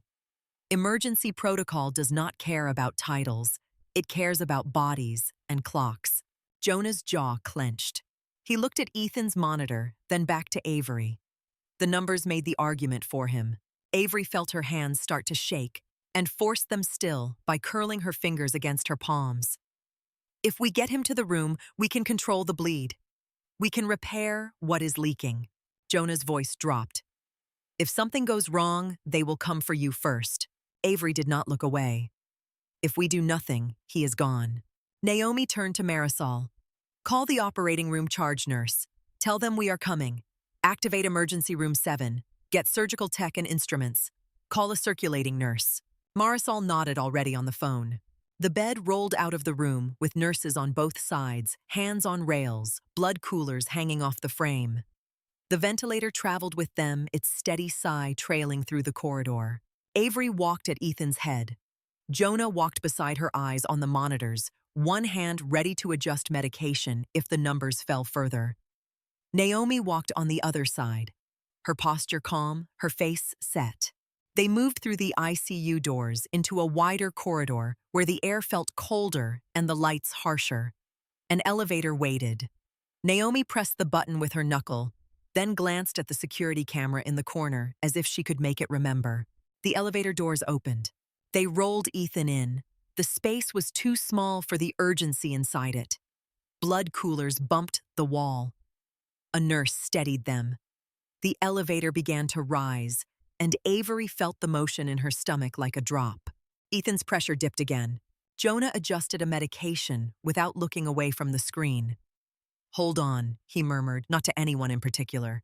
The doors opened on the operating level. The corridor smelled like antiseptic and cold air. A charge nurse jogged toward them, eyes wide, clipboard in hand. "Room 7 is ready, but we still need the attending surgeon on record." Naomi spoke without slowing. "I am the attending of record for this emergency. Document it." The charge nurse hesitated, then nodded and ran ahead. They reached the operating room doors. Avery could hear the muted clatter inside trays being set, suction-tested monitors waking up. Naomi turned to Avery at the threshold. "Scrub in." Avery nodded once. She stepped toward the scrub sink's water already running and held her hands under the stream until they were numb, washing up to her elbows with a focus that felt like prayer. The sound of the water drowned everything else for a moment, and in that brief pocket of noise, Avery forced her breathing to slow. When she looked up at the mirror above the sink, her own eyes stared back wide and clear. The doors to operating room 7 swung open, and the charge nurse's voice carried into the hall. Patient incoming. The scrub water ran hot, then lukewarm, then hot again, as Avery worked soap into every crease of her fingers. She kept her hands above her elbows, eyes fixed on the mirror, watching her own face, as if it belonged to someone else. Pale, focused, a thin sheen of sweat at her hairline. Behind her, the operating room doors swung open and closed. Metal clinked. A suction test hissed. A monitor came alive with a clean, electronic chirp. "Knox," Jonah said from somewhere near the doorway. His voice was tight, controlled. "You are shaking." Avery did not look away from the mirror. Not anymore. She rinsed, stepped back, and let the sterile towel soak the water from her arms. The circulating nurse helped her into a gown. Gloves snapped at her wrists. The familiar pressure of latex sealed her into the role she had only ever worn as an assistant. They wheeled Ethan into the room. He looked smaller under the bright lights swallowed by drapes and equipment. The ventilator breathed for him. Blood ran through tubing from a cooler on the side of the bed. The monitor numbers had that brittle look, the kind that held only because someone was forcing them to. Naomi stood opposite Avery at the table, already gowned and gloved, her eyes steady. The scrub tech laid out instruments with quick, precise movements. Retractors, clamps, suture packs. A laparotomy set opened like a promise and a threat. "Confirm patient," the circulating nurse said. "Ethan Cole," Naomi replied. "Massive intra-abdominal hemorrhage." "Procedure," the nurse prompted. Naomi glanced at Avery, then back to the nurse. "Exploratory laparotomy control hemorrhage repair source." The nurse hesitated, pen hovering. "Attending surgeon." Naomi did not blink. "Naomi Reyes." Attending of record. Avery heard the brief silence that followed the pause where rules tried to argue with reality. Then the pen moved. "Timeout complete," the nurse said, voice clipped. "Proceed." Avery placed her hands on Ethan's abdomen through the drape, feeling the tautness beneath. Tight as a drum. Skin stretched shiny. A faint purplish bloom spread toward the flank. Jonah's voice came from the head of the bed. "Pressure is 70/40. Heart rate 140. Avery felt the room narrow to her fingertips and the sound of blood moving through suction tubing. She looked at the scrub tech. "Scalpel," she said. The handle landed in her palm. Solid. Familiar. The weight of it made her shoulders square. She drew the blade down the center of the abdomen in a clean line. Skin parted. Subcutaneous fat opened. Small bleeders appeared bright and insistent, and the tech dabbed them away with sponges before they could matter. Avery deepened the incision through fascia. She felt the resistance, then the give, the moment she entered a space that did not want to be opened. The moment the peritoneum released, blood surged. Dark, thick, pouring out in a rush that stole the breath from the room. "Suction," Avery said. 2 suction tips dropped into the field. The canister filled with a rapid gurgle. The smell hit next metallic and warm, a copper tang that turned Avery's stomach and sharpened her focus. "Pressure is falling," Jonah said. 60/38. Naomi leaned in. "Pack all quadrants." Avery grabbed lap pads and stuffed them into the abdomen, working fast, forcing her hands to move, with purpose instead of panic. She packed right upper quadrant, left, upper pelvis, then paused, letting the field declare itself. Blood continued to seep around the pads, but the torrent slowed enough for her to see. "Remove pelvic packs first," Naomi said. Avery did. The pelvis was not the source. She moved to the right upper quadrant. No obvious liver laceration. No arterial spray. She moved to the left upper quadrant. When she lifted the pads there, a dark cavity collapsed under the suction, and she saw it. A ruptured hematoma, a thick, aged collection of blood that had been walled off and then ripped open. The edges of the cavity looked angry and inflamed, tissue stained and swollen, the kind of inflammation that did not belong to a fresh injury. Avery's mind snapped back to the CT images. The contained collection, the neat borders, the density values that whispered blood. "This is chronic," she said, voice low. Naomi's eyes stayed on the field. "Find why." Avery followed the track of inflammation downward. The tissue looked irritated in a line as if something had been leaking slow and constant, and the body had tried to fence it in. She shifted the small bowel, gently moving it aside with warm hands and blunt dissection, careful not to tear anything that was still holding on. Then she saw the true problem. A small perforation on the bowel, not fresh, not clean, surrounded by necrotic tissue and thickened adhesions. A tiny hole that had been leaking for a long time, feeding infection and blood into the abdomen until the body could not contain it anymore. The location made Avery's throat tighten, right where the appendix used to be. Avery felt something hard settle in her chest, colder than fear. The appendectomy site, Wexler's case. A complication that should have been caught weeks after surgery, not months later on a table where a man nearly died twice in one night. Naomi leaned closer, her eyes sharpened as she recognized the anatomy. "That is the source." Avery nodded. "We need to resect." Jonah's voice cut in strained. "Pressure is 58. We are pushing pressors." Avery did not look up. She could not afford to. She heard her own breathing steady and slow and the wet hiss of suction. She heard her training every anatomy lecture and every late-night reading clicking into place like gears. Naomi positioned a retractor. "I will hold exposure. You talk me through your steps." Avery's voice stayed clinical. "Clamp proximal and distal. Identify viable margins. Resect necrotic segment. Control contamination. Then anastomosis if stable or temporary diversion if not." Naomi nodded once. "Proceed." Avery placed clamps. The bowel was swollen, fragile, but it held under gentle pressure. She cut the diseased segment free. The smell worsened as infected fluids spilled thick and foul, and the scrub tech suctioned it immediately. "Antibiotics," Naomi called out. Already running, Marisol's voice came from the doorway, faint behind masks and movement. Avery irrigated. Warm saline washed through the field, carrying away blood and contaminated fluid. The suction pulled it clear, revealing tissue that looked less angry when it could finally breathe. She found a bleeding vessel along the ruptured cavity wall, not spurting, but steady enough to drown a man slowly. She clamped tight and watched the bleeding ease. Then the overhead speaker crackled. A voice poured into the room, cold and familiar, and Avery felt every muscle in her body tighten at once. "Dr. Knox." Avery froze for a fraction of a second, blade paused over tissue. It was Silas Wexler. The circulating nurse looked up, eyes wide, as if the building itself had spoken. Avery lifted her gaze toward the observation gallery window above the operating room. The glass reflected light. Then the reflection shifted, and she saw him clearly. Wexler stood behind the glass, in a dark coat, hands at his sides, face set into calm fury. The angle of his posture said ownership, as if the room belonged to him more than the patient did. "You will step away from that patient," Wexler said through the speaker. Immediately, Naomi's chin lifted.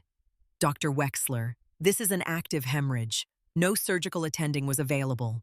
Emergency protocol is in effect." Wexler's eyes did not move from Avery. "Protocol does not give a resident permission to butcher a dying man." Avery felt heat rise under her mask, but she did not look away. She kept her hands and the field fingers steady on warm tissue. Naomi's voice stayed level. "I am the attending of record. I am supervising." Wexler's tone sharpened. "You are ICU. You are not surgery. You do not get to authorize this." Naomi did not flinch. "The patient will die without intervention. Your objection is noted." Wexler leaned forward slightly as if he could press his authority through glass. "If you continue, I will have both of you reported to the board. You will lose your privileges. You will lose your licenses." The words hung in the air like a noose. Avery felt the room's attention lock onto her hands. The scrub tech stopped breathing for a second. The circulating nurse's pen hovered midair. Even Jonah, at the head of the bed, went still, eyes flicking once toward the gallery and back to the monitor as if he was watching two disasters at once. Ethan's pressure dipped again. Avery looked down at the field. Blood. Infection. The small hole that had been ignored. The evidence sitting in plain view, undeniable under bright light. She spoke without raising her voice. Dr. Reyes is supervising. Patient is unstable. I am proceeding. Wexler's face tightened. Knox, put down the instruments. Avery did not pause. She did not rush. She continued methodical moving from one step to the next, like stepping stones across a river. Naomi repositioned the retractor. Tell me what you need, suture Avery said. 2O absorbable for bowel. The scrub tech placed it in her hand. Avery closed the bowel ends. Each stitch was a decision. Each knot tightened with clean precision. Her fingers found a rhythm, the same rhythm she used tying laces as a child, only now the stakes were measured in heartbeats. Jonah's voice was steady, anchored to numbers. Pressure is holding at 65. Heart rate 130. Oxygen is stable. Avery irrigated again, clearing the field until the tissue looked as clean as it could in a body that had been drowning from the inside. Naomi watched her hands. Good. Keep your bites even. Wexler's voice still came through the speaker, but it sounded farther away now, as if the room had decided his threats were just noise. You are making a mistake, Wexler said. You will regret this. Avery did not answer him.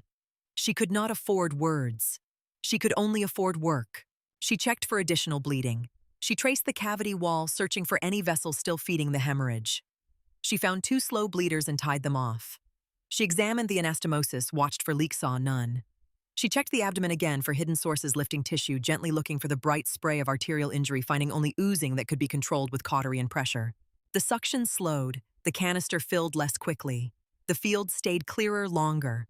Pressure is improving, Jonah said, and Avery heard disbelief in his voice, the kind that arrived when survival returned after it had nearly vanished.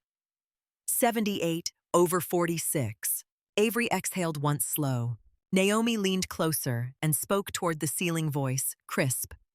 Dr. Wexler, we have identified a chronic bowel perforation at the prior appendectomy site, with associated ruptured hematoma and contamination. We have controlled hemorrhage and repaired the defect. Patient is stabilizing. For the first time, Wexler's face shifted. Not anger, something sharper and smaller. Fear. His eyes flicked to the abdomen, then away, as if he could not bear to look at what was inside. Avery saw him turn his head slightly, as if listening to something beyond the glass. Then he stepped back and disappeared from the window. The speaker went silent. Avery did not look up again. She finished what she had started. Closing, she said. Naomi nodded. Go. Avery closed fascia with strong bites, taking care not to trap tissue that would swell later. She closed subcutaneous layers, then skin. Staples clicked into place in a clean line. The abdomen looked flatter, no longer ballooning with blood. The drapes stayed clean enough to breathe. When she placed the final staple, Jonah called out. Pressure, 92/56. Heart rate, 112. Avery stepped back from the table. Her shoulders ached. Her forearms burned. She realized her scrubs under the gown were damp with sweat. Naomi looked at the field one last time, then at Avery. Good work. Avery swallowed hard. The praise did not feel like victory. It felt like permission to keep standing. The circulating nurse spoke, voice careful. Specimen for pathology. Avery looked at the resected bowel segment in the basin tissue that carried months of infection and the story of a mistake. Yes, she said. Label it with time and location. Appendectomy site. Naomi's gaze flicked to her, approving and grim. They transferred Ethan to a clean bed line, secured ventilator steady. As the team prepared to move him back to the ICU, Avery glanced once more toward the observation gallery. The glass was empty. Only light reflections stared back. Avery followed Ethan out of the operating room, hands still held up as if letting them drop would admit how tired she was. The corridor outside felt colder than before, and the air carried the faint smell of disinfectant that could not erase what she had seen inside his body. In the elevator back to the ICU, Naomi stood beside Avery, legal pad tucked in her pocket. Jonah watched the monitor without blinking. Avery kept her eyes on Ethan's face. His eyelids were closed now, sedation deepening, but the monitor line stayed steady and alive. The doors opened and the ICU lights washed over them again. Nurses moved in to receive the patient. Marisol gave a sharp nod, relief flickering across her face before she locked it down and went back to work. Avery stepped back as Ethan was settled into his room. She peeled off her gloves and stared at her own hands, the faint imprint of latex at her wrists. Naomi's voice came low at her shoulder. We document every detail. Timestamps, findings, specimen labels. All of it. Avery nodded once. She looked through the glass at Ethan Cole alive, under the steady ventilator rhythm, and felt the tight knot in her chest shift, not loosening, not yet, but changing shape. Behind her down the corridor, a door opened and closed with a soft click that made her turn her head. No one was there. Avery stood for a moment, with her hand on the glass, listening to the unit breathe. Monitors, ventilators, the soft shuffle of shoes. Somewhere a printer spat out labels, and the sound felt too ordinary for what had happened in that operating room. Naomi was already moving. She slid into the workstation and opened the chart, her fingers precise, her face still. She did not look like someone who had just stood over an open abdomen and watched blood pour out. She looked like someone who was about to write a record that could not be erased. Operative note, Naomi said. Avery blinked. I thought you were going to write it. I am, Naomi replied, eyes on the screen. You are going to write yours too. Your own words. Your own timeline. Avery's throat tightened. They will use it against me. Naomi turned her head slightly. They will use whatever exists. So we make sure the truth exists. Avery pulled a chair closer and stared at the blank note field. The cursor blinked like a pulse. She began with the facts because facts were safer than feelings. Time of deterioration. Abdominal distension. Hypotension. Massive transfusion protocol. No attending surgeon available. Emergency consent. Naomi present. Findings of ruptured chronic hematoma in the left upper quadrant. Chronic bowel perforation near prior appendectomy site. Resection. Control of hemorrhage. Irrigation. Closure. Specimen sent to pathology. Her hands shook at first, then steadied as the words took shape. Naomi's note populated beside hers, longer, sharper, threaded with the language of policy and necessity. She documented each call made to surgical attendings. Each time. Each response. Each unanswered page. She documented Wexler's voice over the speaker, his order to stop her refusal, and the clinical reason she refused. Avery watched Naomi type the line that mattered most. Chief of Surgery contacted via intercom and objected. Objection noted. Patient was actively exsanguinating. Intervention required to prevent death. Naomi saved the note and looked at Avery. Sign. Avery hesitated, then clicked. Her name attached itself to the record like a fingerprint. Across the glass, Ethan's chest rose and fell. His blood pressure held in the low normal range, now supported but stable. His skin had more color. The bruise on his abdomen looked darker, but it was no longer spreading like ink. Marisol approached, eyes tired but bright with relief. Labs are back. Hemoglobin is climbing. He is responding. Avery nodded, almost afraid to speak. Good. Marisol's gaze flicked to the notes on the screen. Are you okay? Avery opened her mouth, then closed it again. She looked down at her hands, faintly red, where surgical scrub had dried the skin. I do not know. Marisol gave a small nod that said she understood that answer better than any comforting lie. She lowered her voice. Surgical administration is asking questions. Someone from risk management called the unit. They want names.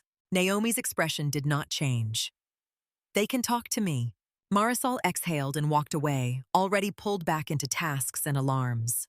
Avery stayed at the workstation, eyes on Ethan, then on the screen, then on the hallway. The unit felt watched in a new way. Not by a camera in the corner, but by the idea that someone powerful was angry.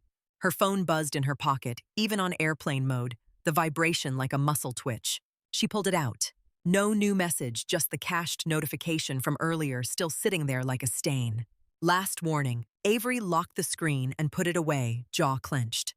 Naomi stood. Come with me. Where? Naomi did not lower her voice, but she kept it calm. Pathology. They walked through corridors that smelled of bleach and reheated coffee. A clock near the elevator read 2:17 a.m. The hospital at that hour had a thin, haunted quiet between beeps. A janitor buffed the floor in a slow circle, not looking up as they passed. On the pathology floor, the lights were bright and unforgiving. A lab tech in a white coat looked up from a computer and frowned when she saw Naomi's badge. "Dr. Reyes, it is late." Naomi's voice stayed polite. "I need an expedited read on a bowel specimen from OR7. Patient Ethan Cole." The tech's expression shifted, recognition flickering. "That case." Naomi held her gaze. "Yes." The tech glanced toward a back door. "Dr. Heller is still here." Naomi nodded and pushed through. A pathologist stepped out of an office, sleeves rolled, eyes tired. He listened as Naomi summarized the intraoperative findings. He did not interrupt. When she finished, he looked at Avery. "You were primary on the field," he said. Avery swallowed. "Yes." He studied her face for a moment, as if weighing whether to say what he was thinking. Then he nodded once. "We can do a preliminary in the morning, but I can tell you this. If you saw chronic necrosis and adhesions, it will show. Chronic tissue leaves a signature." Naomi's eyes hardened. "I need the signature." The pathologist's gaze shifted toward Naomi's legal pad, then back. "This is bigger than a diagnosis, isn't it?" Naomi did not deny it. "It might be." He exhaled, rubbed his forehead, then nodded again. "I will mark it for priority. You will have a preliminary report by 8. Naomi thanked him and turned, already moving. They were halfway back to the elevator when Avery saw someone she did not expect. Mallory Price, the chief resident, stood near the elevator bank with her arms crossed. Her hair was pulled back tighter than usual. Her eyes were sharp. "Knox," Mallory said. "Reyes." Naomi stopped. "Dr. Price." Mallory's gaze went to Avery first. "You performed an exploratory laparotomy tonight." Avery kept her voice even. "Under Dr. Reyes's supervision in an emergency." Mallory's mouth tightened. "That is not how surgical administration sees it." Naomi's tone stayed flat. Surgical administration was unavailable. Mallory's eyes narrowed. Unavailable is not the same as absent. Avery felt heat rise under her skin. Ethan Cole was dying. Mallory glanced down the hallway, then back. "I know the patient survived. That does not make the paperwork disappear." Naomi stepped closer. "Why are you here at 2 in the morning?" Mallory hesitated, then answered honestly. "Because Dr. Wexler called me." Avery's stomach dropped. Mallory watched Avery's face change. "He wants a statement. He wants it now. He wants it framed as reckless resident behavior." Naomi's expression turned colder. "Wexler was not supposed to be here." Mallory gave a short, humorless breath. "People like Wexler are always here." Avery's pulse pounded in her throat. "He saw the field." Mallory's gaze held steady. "He said you refused a direct order." Naomi did not blink. "I refused. I documented why." Mallory looked at Naomi with a flicker of respect that vanished quickly. "He also said, you are out of your lane." Naomi's voice stayed calm. "My lane is preventing death." Mallory's jaw tightened. "He is chief of surgery. His lane is the whole building. That is the reality." Avery heard the sentence like a door shutting. Mallory stepped closer to Avery, lowering her voice. "Do not talk to anyone alone. Do not answer calls from administration without a witness. Do not go to his office. Do you understand me?" Avery nodded once. Mallory glanced at Naomi. "Risk management is already looping in legal. They are going to make this about protocol." Naomi's eyes stayed sharp. "Then we make it about evidence." Mallory's gaze flicked away for a second. "Be careful." Then she stepped into the elevator and disappeared behind the closing doors. Avery stood still, feeling the afterimage of Wexler's reach through Mallory's words. Naomi pressed the elevator button. "We do not wait for them to shape the story." Avery's voice came out tight. "What do we do?" Naomi looked at her. "We protect the record. We protect the patient. And we stop communicating through channels he controls." They returned to the ICU. Ethan's room was quieter now. The alarms had softened. The nurses had settled into the watchful rhythm of recovery, checking lines, charting, listening for the smallest change. Avery stepped into the room and looked at Ethan. His eyes were closed now, sedation deeper, his face less pinched. His hand lay open on the sheet, no longer fighting. Avery felt something in her chest shift. Not relief, not yet, but a thin thread of it. Naomi stood at the foot of the bed, staring at the monitor. He needs a formal consult from surgery in the morning. Avery's laugh came out harsh, short. Wexler will send someone loyal. Naomi nodded slightly. So we document our findings so clearly that loyalty cannot rewrite anatomy. Avery looked at the chart again. What about the broker name? Grant Hollis. Naomi's eyes did not leave the screen. I am going to call someone who does not care about donors. Avery's stomach tightened. Police. Naomi's gaze finally shifted to Avery. State Medical Board first. They can move fast when patient harm is documented. They can involve law enforcement without asking the hospital for permission. Avery swallowed. Will they listen? Naomi reached into her pocket and pulled out the folded legal pad page with names and dates now creased and worn. They will listen to patterns. They will listen to a living patient who was pronounced dead. They will listen to a specimen that proves a chronic surgical complication was labeled as terminal cancer. Avery's fingers curled. And Wexler. Naomi's voice dropped. Wexler will try to make you the story. Avery stared at Ethan's face, then at her own reflection in the glass. He will ruin me. Naomi did not soften it. He will try. Avery felt her throat tighten until it hurt. She looked down and forced herself to breathe. Slow in, slow out. She could not let fear pull her into silence. Jonah appeared at the doorway, eyes shadowed. He stepped inside quietly, then stopped near the foot of the bed, as if he did not want to disturb the air. Naomi turned. We are involving the board. Jonah's face went tight. They will ask how long I have known. Naomi's tone stayed even. Yes. Jonah swallowed. I did not save records. Avery watched him waiting for the excuse, the retreat. Instead, Jonah nodded once, slow. I will give them what I have. Names, dates, the meeting, the envelope. Avery felt something like surprise, sharp and bright. You will testify. Jonah's eyes flicked to Ethan, then to Avery. I cannot watch another body roll toward the morgue. Naomi's gaze held his for a moment, then she nodded, accepting it without praise. Naomi stepped into the hallway and used her personal phone, not the hospital line. Avery watched her from the doorway as she walked to a quiet corner near the supply closet and dialed. She spoke softly, controlled. This is Dr. Naomi Reyes, Lakeview University Hospital. I need to report urgent patient safety concerns involving possible fraudulent terminal diagnoses. I have a living patient who was pronounced dead and a surgical specimen consistent with chronic iatrogenic perforation. Avery could not hear the response, only Naomi's side. Yes, tonight. A pause. Naomi listened, then her posture changed, shoulders squaring. I will send secure documentation. Names, dates, case numbers, and the current patient record. She ended the call and returned. They are assigning an investigator, Naomi said. Avery's heart pounded. When Naomi did not answer with a time. She did not need to. The way she moved said it was already in motion. Avery's phone buzzed again, hard against her thigh. She pulled it out before she could stop herself. A new cached message sat on the screen, plain and quiet. You should have stayed in your place. Avery's fingers went cold. Naomi read it over her shoulder and took a slow breath. Screenshot. Avery did hands steady, now shock crystallizing into something sharper. Naomi looked down the corridor as if she could see through walls. We do not leave you alone. Avery nodded once, throat tight. Across the glass, Ethan's monitor line held steady, clean bumps in green, stubborn proof that he was still here. At the nurse station, Marisol called out softly, Dr. Reyes. There is someone asking for you. Naomi turned. Who? Marisol's eyes flicked toward the unit entrance. Hospital counsel.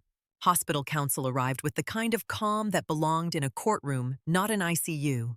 He wore a dark suit and a visitor badge clipped to his lapel as if plastic could make him harmless. Behind him walked a woman with a tablet and a tight smile that did not reach her eyes. She stopped just outside the nurse's station, taking in the unit the way a banker studied a loan application. Dr. Naomi Reyes stepped forward before either of them could speak. Her posture was relaxed, but her gaze was locked. "I am Dr. Reyes," she said. "You are here about Ethan Cole." The lawyer nodded. "Thomas Merrick. Hospital legal. I need to understand what happened tonight." Naomi did not move aside. "You can read the operative note. It is detailed." Merrick's smile flickered. "Notes are written by humans. I need a statement." Avery felt her throat tighten. The unit noise seemed to sharpen every beep and footstep, suddenly too loud. She stood half a step behind Naomi, close enough to feel the steadiness coming off her like heat. Merrick looked past Naomi at Avery. "Dr. Knox, you were the resident who performed the procedure." Avery kept her voice even, under direct supervision. Merrick's eyes did not blink. "You understand this is a serious deviation from protocol." Naomi answered for her. "This was an emergency. There was no available attending surgeon. We paged them all. Every timestamp is documented." Merrick's gaze returned to Naomi. "I am not debating urgency. I am assessing liability." Naomi's expression stayed flat. "If you want liability, you should ask why a patient was pronounced dead while he still had cardiac activity." The woman with the tablet paused her typing. Merrick's mouth tightened. "That is a clinical question for the department." "It is a patient safety question," Naomi said. Merrick's tone cooled. "Dr. Wexler is chief of surgery. He will lead the internal review." Naomi did not flinch. Dr. Wexler attempted to stop a life-saving procedure over the intercom while the patient was exsanguinating. "That is in my note." Avery saw Merrick's eyes flick once, quick and sharp, like a man registering damage. He lowered his voice. "We should step into a conference room." Naomi shook her head. "We speak where staff can hear and where my patient is visible." Merrick glanced at the glass door of Ethan's room. "Your patient is sedated." "He is alive," Naomi said. A pause hung between them. Merrick's gaze shifted again to Avery. He spoke as if offering a favor. "Dr. Knox, you are a resident. Your future depends on how you handle situations like this." Avery felt her pulse climb, but her voice stayed level. "My future is not the priority in Ethan Cole's room." Merrick studied her for a beat, then nodded once, as if filing her away under a category. "Fine," he said. "Then I will ask plainly. Who authorized your access to the operating room? Who unlocked the chain of custody? Who approved this?" Naomi held up her badge. "I did. I am an attending physician. The authorization is in the record." Merrick exhaled through his nose. "You are creating exposure for the hospital." Naomi's eyes hardened. "The exposure already exists. It has existed." The woman with the tablet spoke for the first time. "We need to control the narrative." Naomi turned her head slightly calm and dangerous. "Control your tone. This is an ICU." Avery saw Marisol at the station, watching her face, unreadable. Jonah Kim stood farther down the hall near a supply cart, arms crossed, eyes fixed on Merrick with a quiet intensity. Merrick lowered his voice again. "Dr. Reyes, I am advising you to pause any external communications until internal review is completed." Naomi's reply was immediate. "No." Merrick's eyebrows lifted. "No." Naomi did not soften it. "I have already made a report to the state medical board." The tablet woman's fingers stopped. Merrick's face changed the first real crack in his calm. "You did what?" Naomi's tone stayed even. "I reported an urgent patient safety concern. A patient pronounced dead, who returned with a pulse. A chronic surgical complication, mischaracterized as terminal malignancy. Threats sent to a resident. Administrative badge restriction applied without documented cause. I reported all of it." Avery felt the corridor air grow colder. Merrick looked at her again, and this time his gaze held something like calculation. "You have evidence of threats?" Merrick asked. Avery nodded once. "Screenshots." Merrick's jaw tightened. "Those communications should be routed through legal." Naomi's voice was flat. "They will be routed to the investigator." For a moment, Merrick looked like he might argue. Then a phone rang at the nurse's station, and Marisol answered with a clipped professional tone. She listened for 2 seconds, then looked up. "Dr. Reyes," she called. "There are 2 people here to see you. They have credentials." Naomi turned and walked toward the unit entrance without hurry. Avery followed, and Jonah moved with them, quiet as a shadow. At the doors stood a woman in a dark blazer, holding a hard-sided briefcase, and a man with a badge clipped to his belt. The man's eyes swept the unit with practiced speed, taking in exits, cameras, staff positions.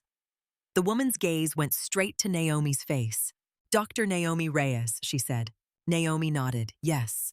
The woman opened her briefcase and produced a laminated ID. "Rebecca Lane, Ohio State Medical Board. This is Detective Aaron Vance, Financial Crimes."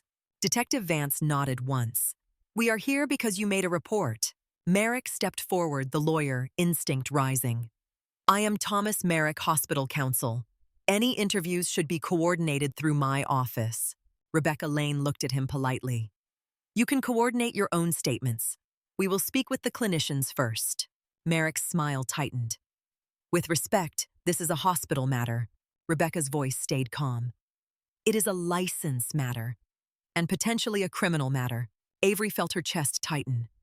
Jonah's eyes flicked once toward Avery, then away. Fear and relief ebbed in the same glance. Rebecca turned to Naomi. "We need a private room." Naomi pointed to the consult room. "This way." Inside, the air smelled faintly of coffee and unused tissues. Rebecca set the briefcase on the table and opened it. Forms, a recorder, a thin stack of printed pages already labeled. Detective Vance sat with his forearms on the table, steady and quiet. Rebecca clicked the recorder on. "Start with the patient name." Naomi spoke with precision, giving a timeline in clean clinical language. "Ethan Cole, pronounced dead in OR3. Pulse discovered in morgue intake. Transfer to ICU. CT findings consistent with contained hemorrhage. Acute rupture with hemodynamic collapse. Emergency laparotomy. Chronic bowel perforation at prior appendectomy site. Hemorrhage control. Resection. Specimen sent to pathology."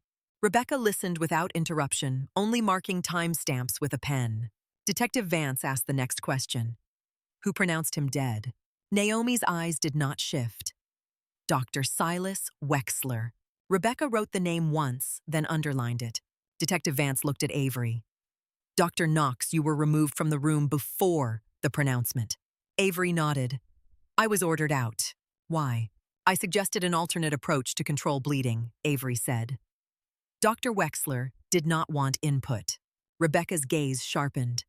"After you were removed, did you observe the case?" Avery described the window, the monitor line, the faint activity after the call, the team breaking down the room, Jonah gripping her arm, the feeling that something was wrong and everyone was pretending it was normal. Detective Vance asked, "You then reviewed imaging?" "Yes," Avery said. "The mass did not match malignancy. It matched hematoma. The borders and density values suggested blood. The tumor markers were not convincing." Rebecca glanced at Naomi. "You confirmed with a new CT." Naomi nodded. The new CT was consistent with hemorrhage, not tumor. Detective Vance leaned in slightly. "Do you have evidence a prior procedure contributed?" Avery's throat tightened. The perforation was at the appendectomy site. The appendectomy was done by Dr. Wexler 6 months ago. Rebecca's pen paused. "Your operative findings are documented." Naomi slid her phone across the table with secure access and showed the operative note. Then she placed the folded legal pad paper beside it with names and dates. Rebecca read the names and looked up. "Why these names?" Jonah spoke before he could lose his nerve. "Those are patients Dr. Wexler labeled terminal who died quickly after hospice enrollment." Detective Vance's eyes fixed on Jonah. "You are Dr. Jonah Kim." Jonah nodded. Detective Vance asked, "What is your role?" "Anesthesiology," Jonah said. "I covered cases for Dr. Wexler. I noticed a pattern." Rebecca's voice stayed controlled. "And the alleged payment." Jonah's jaw tightened. 2 months ago, I saw Dr. Wexler meet a man in a suit near the anesthesia stairwell. Briefcase. No badge. They argued. The man referenced an arrangement. He handed Dr. Wexler a thick envelope. Detective Vance's expression did not change. "Did you get a name?" "No," Jonah said, "but I saw his face." Rebecca reached into her briefcase and pulled out a printed photo. Avery's stomach dropped before she even fully focused on it. The man in the picture wore a charcoal suit expression, neutral eyes, sharp. The same man from the elevator. Jonah stared at it and color drained from his face. That is him. Detective Vance watched Jonah closely. Name is Grant Hollis. Licensed insurance broker. We have been building a file on him. Rebecca looked at Naomi. Hollis appears on multiple insurance documents connected to your deceased patients. Same broker line. Same benefits company. Naomi's eyes narrowed. Harbor Point Benefits. Rebecca nodded. Harbor Point is a vendor name used by several employers. Hollis acts as an intermediary. We have suspected medical involvement but lacked clinical proof. Avery felt the room tilt. You have been investigating him. Detective Vance nodded once. 18 months. Rebecca tapped the folder in front of her. The living patient changes everything. A pronouncement with a pulse. A chronic complication mischaracterized as terminal malignancy. A specimen in pathology. That is a chain we can hold. Merrick knocked once, then opened the consult door without waiting. His smile was gone. "Dr. Reyes," he said. "Dr. Wexler is requesting you meet him in his office." Naomi did not look at Merrick. She looked at Rebecca. Rebecca's voice was calm. "Dr. Wexler is not directing this." Merrick's eyes flicked to Detective Vance's badge. "Who authorized law enforcement on site?" Detective Vance answered without emotion. "State authority and probable cause." Merrick swallowed. "This is going to be catastrophic for the hospital." Naomi's gaze finally shifted to him. It was catastrophic for the patients. Merrick's mouth tightened, but he stepped aside. Detective Vance stood. "We need to secure the patient record access logs and badge restriction records. Dr. Reyes, can you provide those?" Naomi nodded. "I have them." Rebecca closed her briefcase. "And we need the pathology specimen flagged." "No changes in chain of custody." Naomi replied. "Already done." Avery felt Rebecca's gaze land on her. "Dr. Knox, do you feel safe?" Avery hesitated, then answered honestly. "No." Rebecca nodded once. Detective Vance pulled a small notebook from his pocket. "We will take your screenshots. We will also have hospital security preserve any relevant camera footage." Merrick's face tightened at the words camera footage, but he said nothing. They walked as a group toward the surgical wing. The hallway leading to Dr. Wexler's office was lined with framed journal covers and glossy photos of donors shaking hands beside surgical teams. The lighting there was warmer, designed to soothe money into confidence. At the end of the hall, Wexler's office door stood closed, his name engraved on a plaque. Silas Wexler, M.D. Naomi stopped outside and did not knock. Detective Vance stepped forward and rapped once. "Dr. Wexler." A pause. Then the door opened. Wexler stood there in a crisp dress shirt, sleeves rolled tie, loosened expression composed. He looked like a man who had just left a gala, not a man who had spent the night fighting to control a story. His gaze went to Naomi, then to Avery, then to Detective Vance. "Who are you?" Wexler asked, voice controlled. Detective Vance held up his badge. "Detective Aaron Vance. Financial crimes. This is Rebecca Lane State Medical Board." Wexler's smile was thin. "This is absurd." Rebecca's tone stayed calm. "Dr. Wexler, we are conducting an emergency inquiry related to patient harm and possible fraudulent terminal diagnoses." Wexler's eyes cut to Avery. "This is about her, a resident who refused orders and endangered a patient." Avery felt the heat rise, but she kept her face still. Naomi spoke sharp and quiet. "Ethan Cole is alive." Wexler did not blink, no. "He is in the ICU," Naomi said, stabilizing. For the first time, Wexler's composure shifted. It was small, almost invisible, a tightening at the corners of his mouth. His gaze flicked toward the hallway, not at the people, but at exits. Rebecca held up a hand. "We have documentation. We have operative findings. Pathology is pending." Wexler's voice grew colder. "You have nothing." Detective Vance stepped closer. We have enough to secure records and prevent interference. We also have a witness statement connecting you to Grant Hollis. Wexler's eyes narrowed. I have never heard that name. Jonah's voice came from behind Avery, low but steady. You met him by the anesthesia stairwell. Wexler's head snapped toward Jonah, and in that snap, Avery saw it. Not anger, calculation. Detective Vance spoke again. Dr. Wexler, step out of your office. Wexler's laugh was quiet, humorless. This hospital is named after me. Detective Vance did not react. Step out. Wexler's gaze returned to Avery, and the temperature in his eyes dropped. You did this, he said softly. Avery heard her own voice before she fully realized she was speaking. You did. Wexler's jaw tightened. 30 years, thousands of patients, a legacy. And you decide you are a hero. Naomi's voice cut in. Stop talking to my resident. Detective Vance reached into his jacket and produced a folded paper. We have an order for immediate preservation of records and to remove you from patient care pending review. Wexler's eyes flashed. You cannot. Rebecca's tone stayed calm. We can, and we are. 2 uniformed officers appeared at the end of the hall, walking with purpose. Their presence changed the air instantly. The hospital corridor designed for reverence suddenly felt like a station hallway. Wexler looked from the officers to Avery. His voice dropped venom quiet. You will lose everything. Avery met his eyes. She felt fear, yes, but it no longer owned her hands. Detective Vance stepped beside Wexler.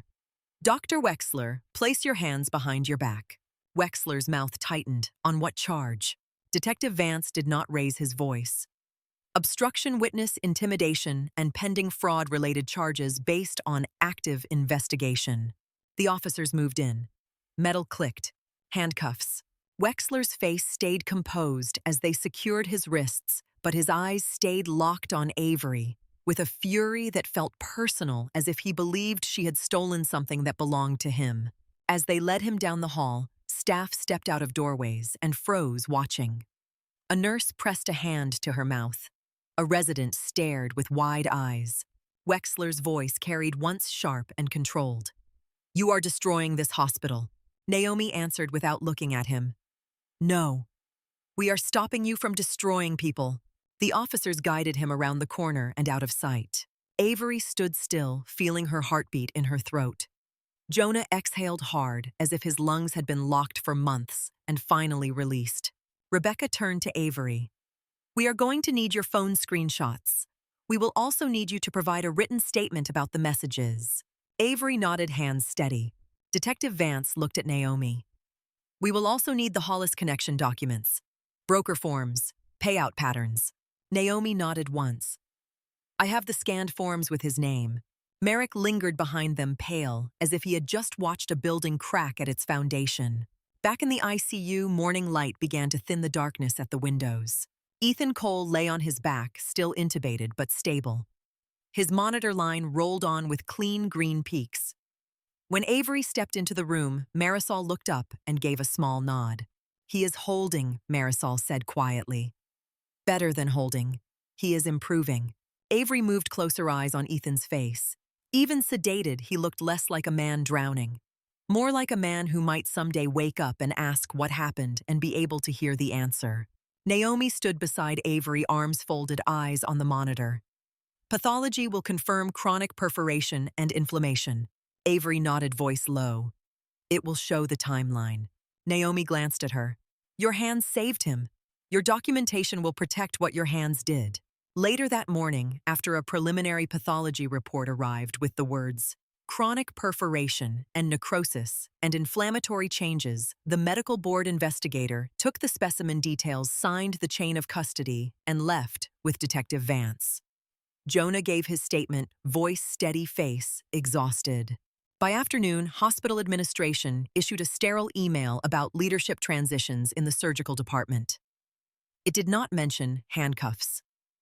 It did not mention Hollis. It did not mention the dead patients who had never needed to die. Ethan Cole did not read emails. He woke the next day, eyes clearing, hand weak but warm, when Avery spoke to him. When she told him he was in the ICU alive, his eyes filled with tears that slid down into the pillow. 3 weeks later, Ethan walked out of the hospital with a slow step and a tight smile, his wife holding his elbow as if she could keep the world from touching him. His kids clung to her coat, staring at the building as if it had teeth. On the same day, Avery sat in a small administrative office under bright lights while Naomi stood beside her. A committee chair read from a sheet of paper, voice careful as if reading could prevent emotion. There was a deviation from standard surgical supervision, the chair said. However, documentation supports an emergency scenario with no available attending surgeon. The procedure prevented imminent death. Avery listened without blinking. The chair set the paper down. No disciplinary action will be taken against Dr. Knox. Avery felt air finally reach her lungs. Then the chair continued. Dr. Reyes, your actions are noted as appropriate under emergency protocol. Naomi nodded once. As Avery stood to leave the chair, added almost reluctantly, the residency committee will assign you to a new service.